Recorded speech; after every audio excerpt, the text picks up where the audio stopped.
নমস্কার বন্ধু, আমার চ্যানেলে সকলকে জানাচ্ছি স্বাগতম। আজকের ব্লগটা আরম্ভ করছি এখান থেকে। সোনু ঘুমাচ্ছে। সোনু আজকে টিউশন ছুটি, মানে আজকাল পড়া ছিল, স্যার নেই, কোথায় গেছেন সেই কারণে ছুটি।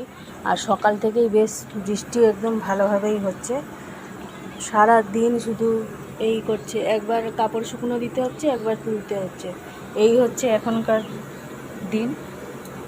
আর আজকে ভাতটাই স্টোভে বসিয়েছি, বাইরের বৃষ্টির জন্য তো উনুনে রান্না করতে পারবো না, ওই জন্য স্টোভেই ভাতটা বসিয়ে দিচ্ছি। আর এই যে সকালবেলায় রান্নাঘরটা একটু ঝাড়াঝুড়ি করছিলাম,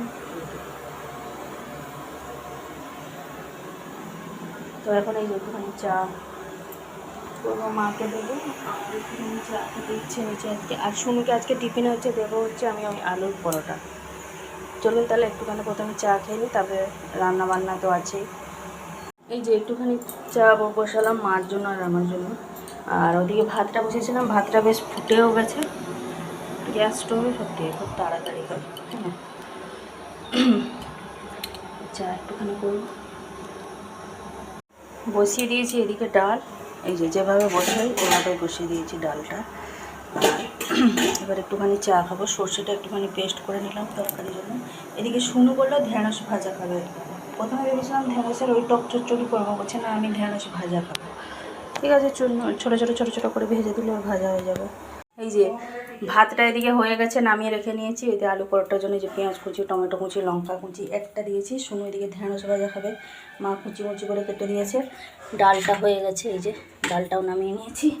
এবার আলু পুরটা, মানে ওই পরোটার পুরটা তৈরি করে রেখে দেবো, তারপরে ঢেঁড়স ভাজাটা বসাবো।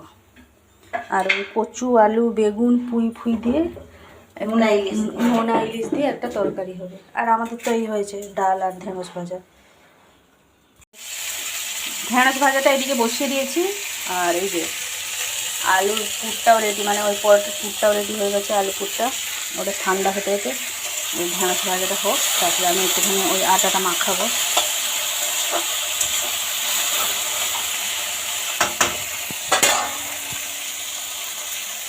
ঢেঁড়স ভাজাটা এদিকে রেডি হয়ে গেছে।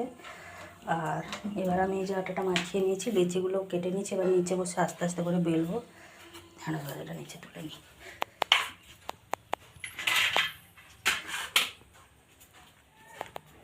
যে এদিকে আলু পরোটাটা হয়ে গেছে, করে নিয়েছি। সোনুর টিফিন রেডি, আলু পরোটা রেডি আলু পরোটা।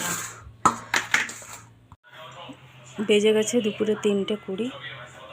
খাওয়া দাওয়া তো কমপ্লিট। এদিকে মাজা ধোয়া করে রেখে নিলাম। আর ইলেকট্রিশিয়ান আছে, মা এদিকে যে লজেন্সটা করে নিচ্ছে।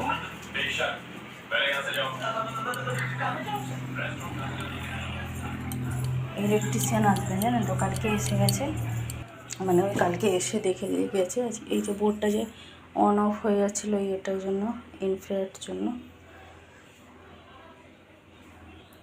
ইনফ্রারেডটা একদমই মানে যতবারই চালু করতে গেছি ওটা 2200 ওয়াটটা, ওই জন্য টানতে পারছে না। 1 amp তার ছিল, গলে যাওয়ার সম্ভাবনা আছে, সেই জন্য আবার কাল রাত্রিবেলায় সব কেনাকাটা করে রাখা হলো। 2.5 mm তার। এদিকে এই যে রুটিটা করে নিলাম, খাওয়া দাওয়ার পরে রুটি ফুটি করে রেখে দিয়েছি, কারণ ওরা চলে আসবে 4টে সাড়ে 4টের দিকে। 1 ঘন্টার মতন কারেন্ট তো বন্ধ থাকবে, 1 ঘন্টা 1.5 ঘন্টা কাজ শেষ হলে তারপরে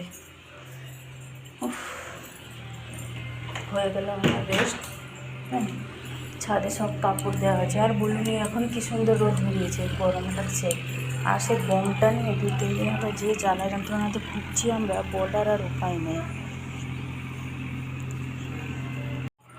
এই যে জামা কাপড়গুলো ভাঁজ করে রাখবো, আর এগুলো সব আয়রন হবে।